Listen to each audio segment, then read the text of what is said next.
Halo semua, selamat datang di perkuliahan IF 1210 Dasar Pemrograman bersama saya Fazat Nur Azizah. Pada materi ini kita masih mendiskusikan berpikir abstrak dalam konteks pemrograman fungsional. Pada bagian kedua ini kita akan melihat beberapa komponen yang akan membentuk sebuah fungsi, yaitu operator, ekspresi, dan juga tipe.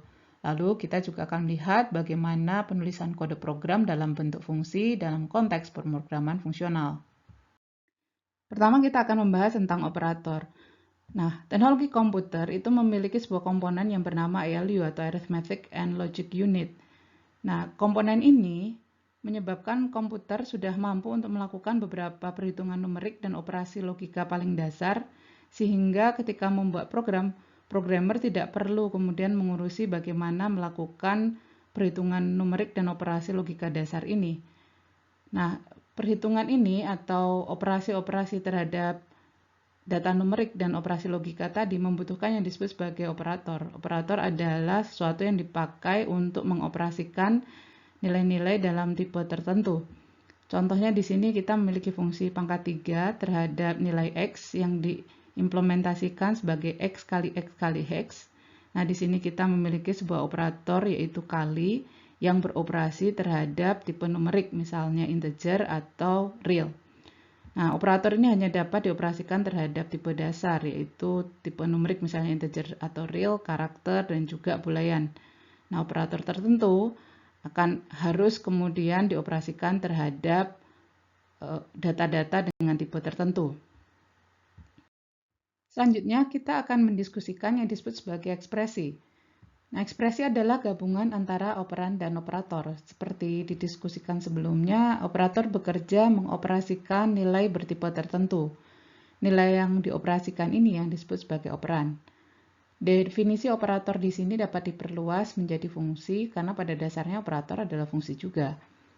Nah, ekspresi juga dapat dinyatakan sebagai sebuah teks yang terdiri atas nama dan simbol yang merepresentasikan operan, operator, dan fungsi yang mengoperasikan operan-operan tersebut. Lalu ekspresi juga mengandung tanda kurung buka dan kurung tutup untuk mengelompokkan bagian-bagian ekspresi. Selanjutnya, hasil evaluasi terhadap ekspresi akan menghasilkan suatu nilai bertipe tertentu. Operan sendiri, sebagaimana telah dibahas sebelumnya, harus merupakan suatu nilai dalam tipe tertentu yang cocok dengan operatornya. Operan ini juga dapat merupakan hasil aplikasi fungsi atau operator yang lain karena hasil aplikasi fungsi atau operator juga merupakan data bertipe tertentu. Sebagai contoh diberikan di sini ekspresi X kali X kali X, misalnya dengan X bertipe integer. Ekspresi ini akan menghasilkan nilai integer juga sebagai hasil evaluasi dari operasi tersebut.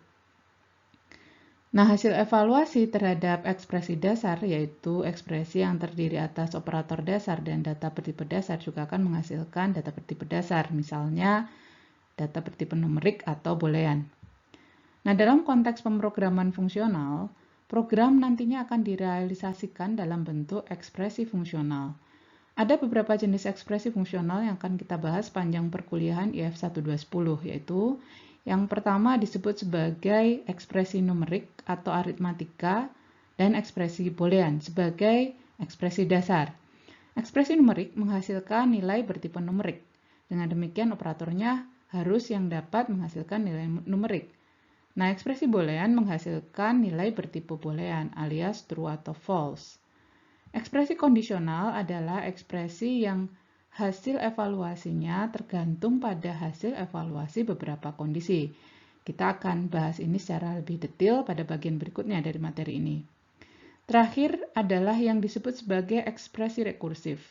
Ekspresi rekursif mengandung pemanggilan terhadap diri sendiri.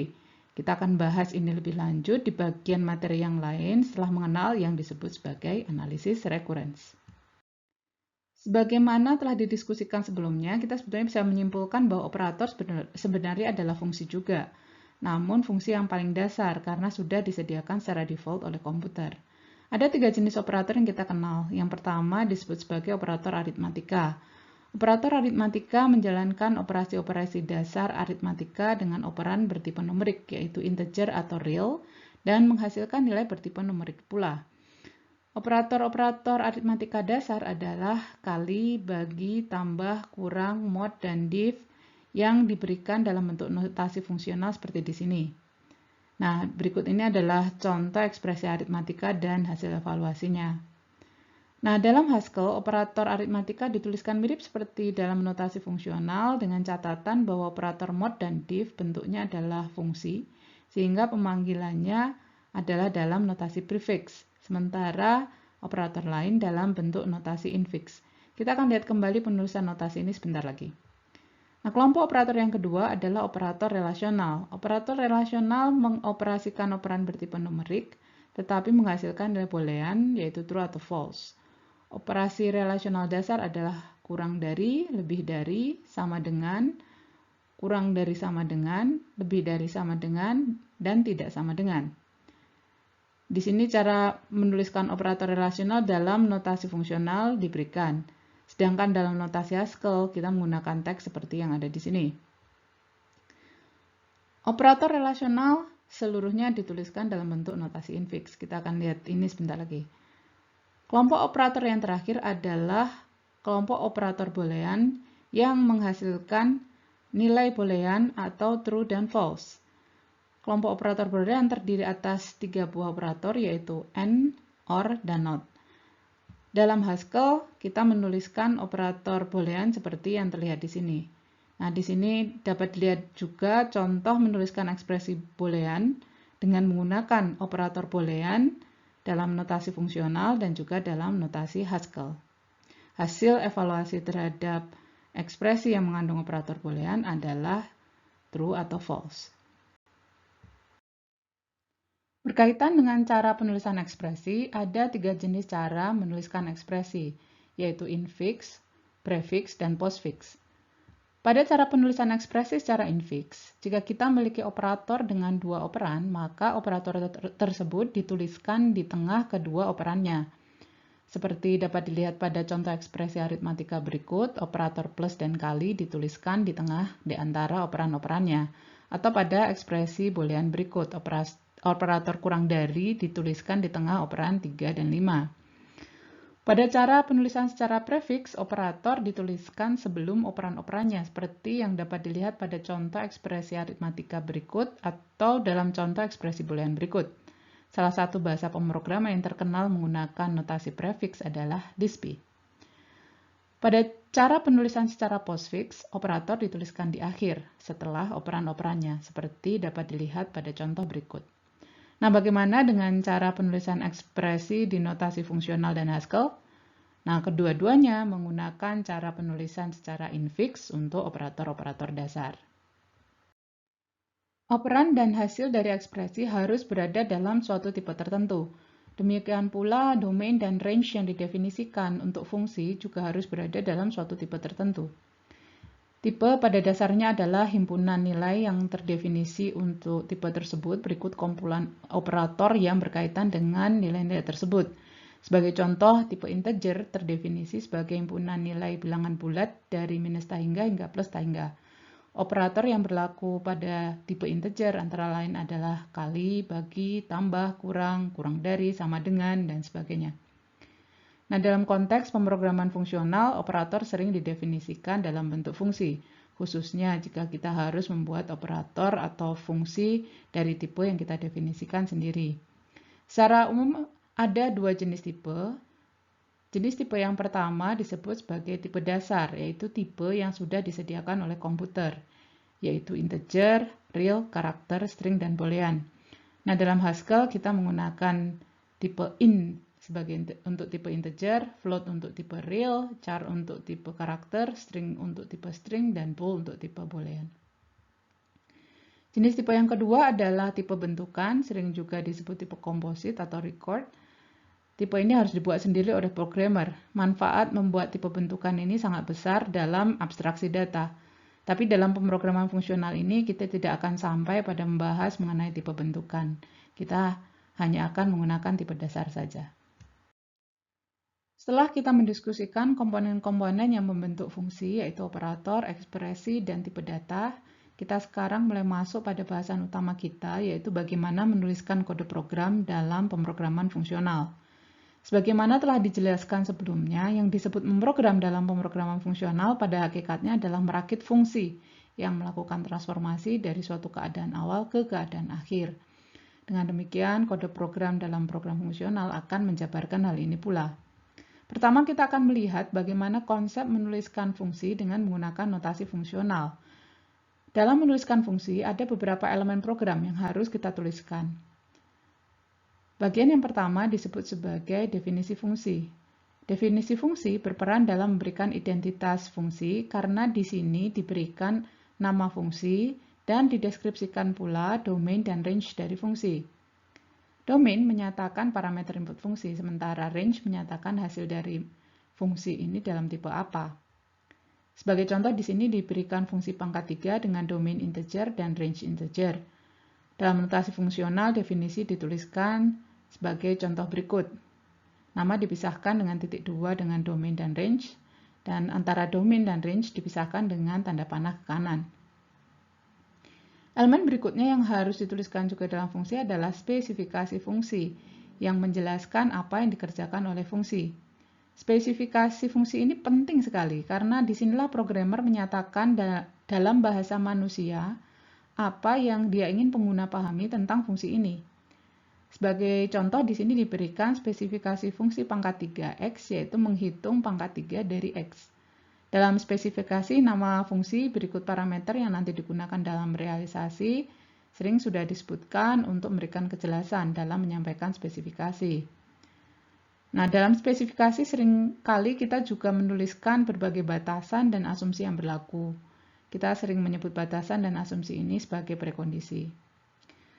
Oh ya, spesifikasi dituliskan dalam bentuk komentar program, karena sebenarnya bukan bagian dari program yang akan dieksekusi.